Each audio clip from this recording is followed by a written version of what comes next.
Boa noite. Tentando dormir e Deus fica colocando coisa no coração, né? A gente pode ficar brigando com Deus, mas a gente nunca ganha. Por quê? Porque Deus é o Senhor do tempo.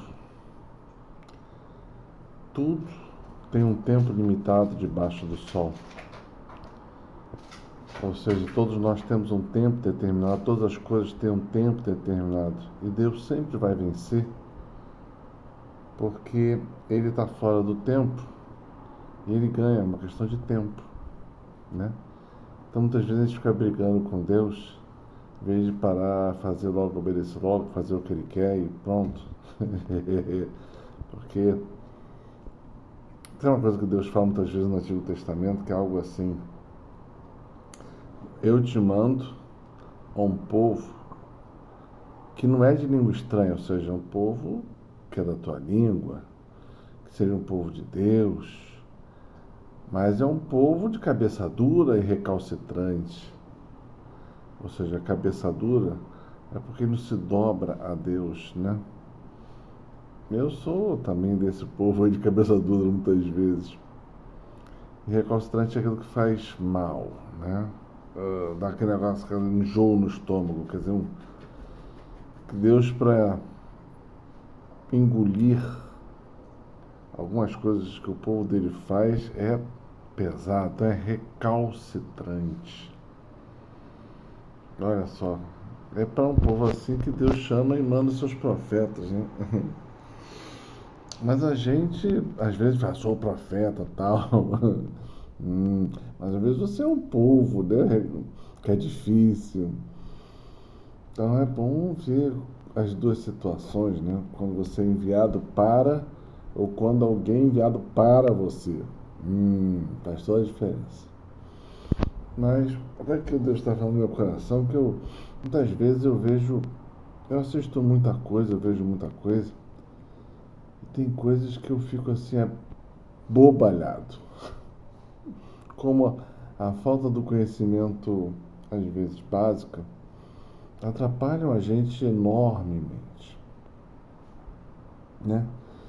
Então eu vou usar um trechinho, né? Coisa que a gente está acostumado, né? Nós católicos, né? Mas falo também para todos os nossos irmãos que não são católicos, são protestantes, evangélicos, como você queira chamar. São primos, né?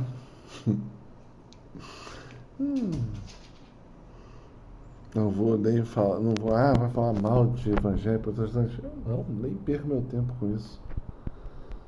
Porque Nossa Senhora fala que eles vão voltar para a igreja, né? Então, não perde tempo. Só no tempo da grande tribulação eles vão voltar para a grande casa de Deus. Então, tá tudo, é uma questão de tempo, né? Voltamos à questão, o tempo, né? Ajuda a gente a entender certas coisas. Mas, falando rapidamente sobre aquilo que estava o Senhor falando no meu coração, a gente tá, por exemplo, a gente reza o credo, né? Será que a gente entende o que a gente está rezando? Talvez não. Eu vou usar um trechinho, tá? Não é o credo, eu creio em Deus Pai, Todo-Poderoso, Criador do céu e da terra, e em Jesus Cristo, seu único Filho, nosso Senhor, foi criado, foi concebido pelo poder do Espírito Santo, nasceu da Virgem Maria, padeceu sob Pôncio Pilatos, foi crucificado, morto e sepultado. Até aqui é uma história e uma fé sendo processada, falada, né? Então até aqui a gente está, é um pouco de história e um pouco da nossa fé. Tem uma parte que é revelação, né? Que ele fala depois, que a gente vai falar depois. Crucificado, morto e sepultado. Desceu à mansão dos mortos e ressuscitou o terceiro dia. Isso é um ato de fé puro. Eu vou parar aqui, né? Não vou continuar não, mas para aqui. quando eu era criança, falava como criança, entendia as coisas como criança. E na minha imaturidade achava que sabia tudo. Sabe como é que é adolescente, né? Eu sei tudo, eu acho que eu posso tudo. E não entendo absolutamente nada. E eu vou falar sobre isso. Quando eu comecei a rezar o terço, né? Que você começa a falar mais, Deus foi me inspirando parte a parte. Eu não peguei um pedaço de papel e comecei a ler e fazer, não. Primeiro fui fazendo uma dezena, Pai Nosso, as 10 Ave Marias, depois aprendi o Glória ao Pai. Desculpa, por causa do sono, já é tarde da noite. Estamos na vigília da noite que o Senhor me chama. Depois a ejaculatória, que eu gosto, né? Depois o Senhor foi me ensinando o creio, literalmente rezar o creio, depois todo o início, Pai Nosso, as 3 Ave Marias, ejaculatória. E a parte final foi um pouco mais difícil, foi a Salve Rainha, né? Mas tá bom. Aprendi as palavras, a rezar as palavras. Mas nessa parte que eu estava falando, né? Que Jesus vai à mansão dos mortos, meu conhecimento era pequeno. E, portanto, eu achava que Jesus tinha ido ao inferno. Não riam de mim. Eu já rio de mim mesmo. Porque eu não sabia, não entendia. Não, Jesus nunca foi ao inferno. Né? Jesus foi à mansão dos mortos, o que é bem diferente. Por que eu estou falando isso? Porque primeiro eu não sabia lá atrás, aí um dia eu aprendi isso. Aprendi como? Eu sou católico e tenho a revelação de muitos antes de mim que foram aprender na fé e foram passados de geração em geração. Né? Tradição da Igreja Católica. E eu já vi muita gente que é católica achar que nem eu, achava que Jesus tinha ido para o inferno. Não. Outro dia também estava vendo uns 2 ou 3 que são evangélicos falando, eles falam também essa besteira. Ou seja, nós temos que aprender muito mais. Olha que isso é uma coisa meio básica, tá? Jesus, quando ele morre, ele vai na mansão dos mortos. O que é a mansão dos mortos? Mansão dos mortos é um local espiritual, não físico, no qual as pessoas que eram do povo de Deus, que tinham a promessa de Deus, morriam, mas não tinham condição de ir para o céu. Não eram santas. Então, essas pessoas que tinham uma promessa de Deus de salvação, mas não conseguiam realizar, por quê? Porque a salvação estava linkada na promessa de Deus, 1, e 2, o exercício da lei.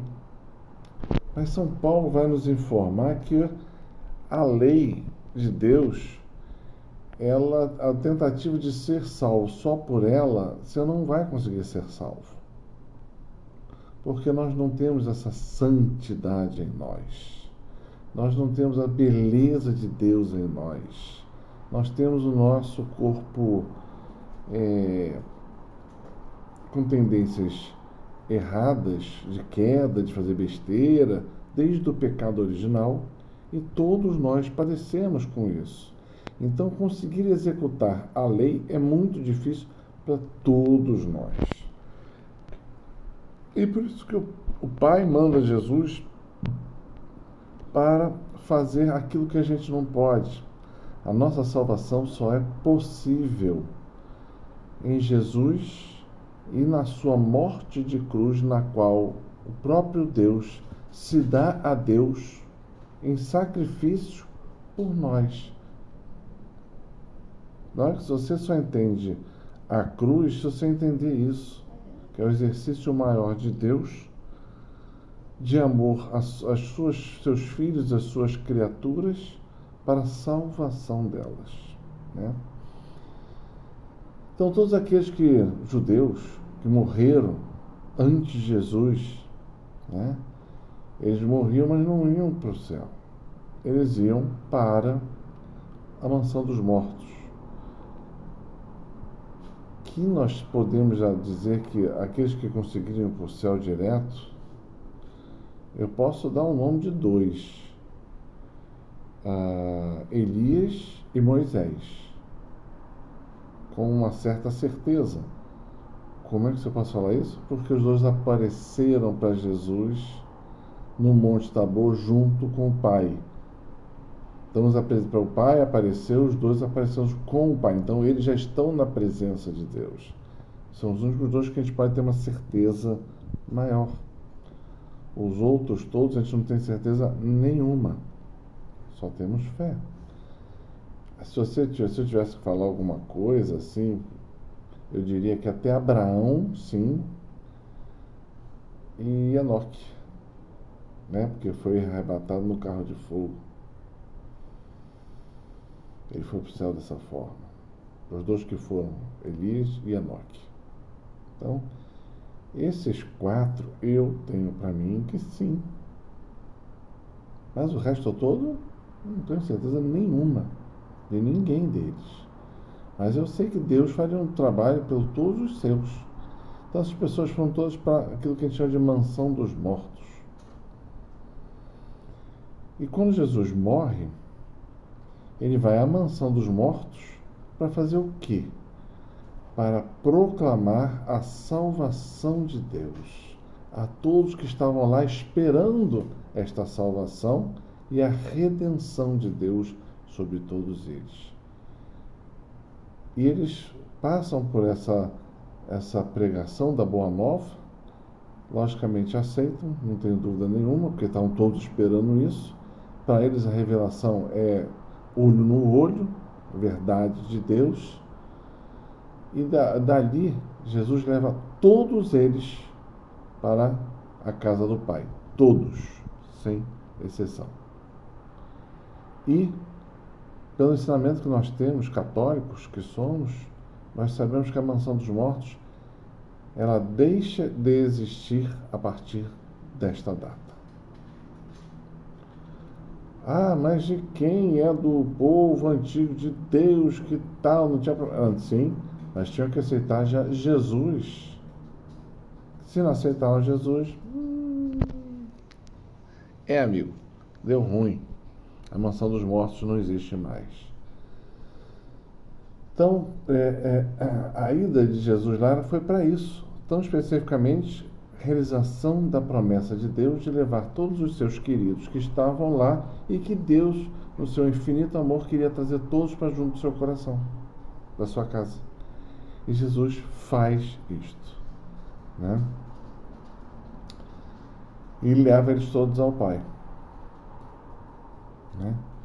A outra coisa interessante é quando Jesus ressuscita, ele já está em corpo glorioso. Tanto que ele já passa pela mortalha, na morte dele, que a gente chama de Santo Sudário, e lá fica já impresso as feições de um corpo glorioso. Ele passa com seu corpo físico e, né, espiritual, ele é Deus agora, ele é Deus, todo Deus. Não que ele antes não fosse, né? Corpo glorioso é uma coisa diferente. Nós católicos sabemos o que é isso. Os nossos irmãos evangélicos protestantes não têm a menor ideia, né? Esse ensinamento nunca foi passado, acho que para eles. Eu não conheço nenhuma das 5.000 e tantas igrejas que tenha falado sobre isso. Então, por isso que ele ressuscita e depois fica aparecendo as pessoas. E ele fala lá para o Dídimo, né?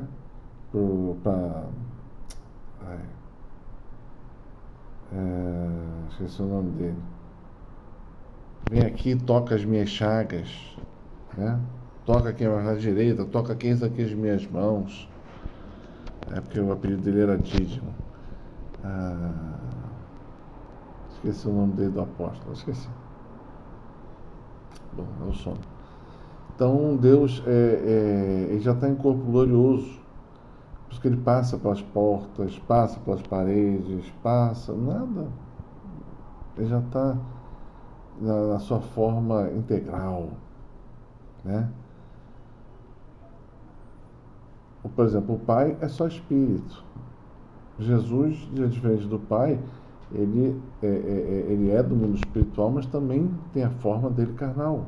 Ele está em corpo glorioso. Sabia que tem muitos católicos que não sabem sobre isso? Nem da existência disso?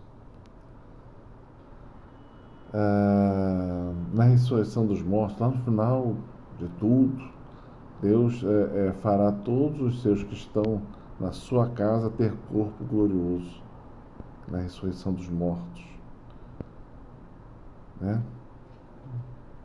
Se você não sabia disso, estou dando spoiler hoje.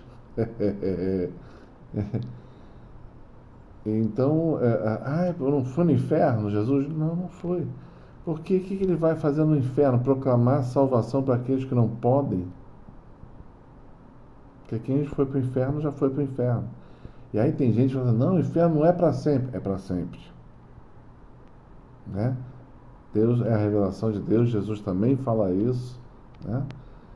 Mas eu gostaria que fosse diferente. Não tem a ver com você gostar ou não. A realidade não tem nada a ver com o que eu goste ou não. Ela simplesmente é do jeito que é. Se eu gostar, que bom. Se eu não gostar, também que bom. Né? Deus continua sendo aquilo que Ele é. Né? Então a gente tem que saber essas coisas para quando eu vou rezar, eu sabia que eu estou rezando. Jesus foi à mansão dos mortos e depois, né, ressuscitou. Amém? Então fica essa curiosidade do significado dessas palavras. Espero ter ajudado alguém com isso, né, com aumentar a compreensão e entendimento. Tá bom? Paz e bem.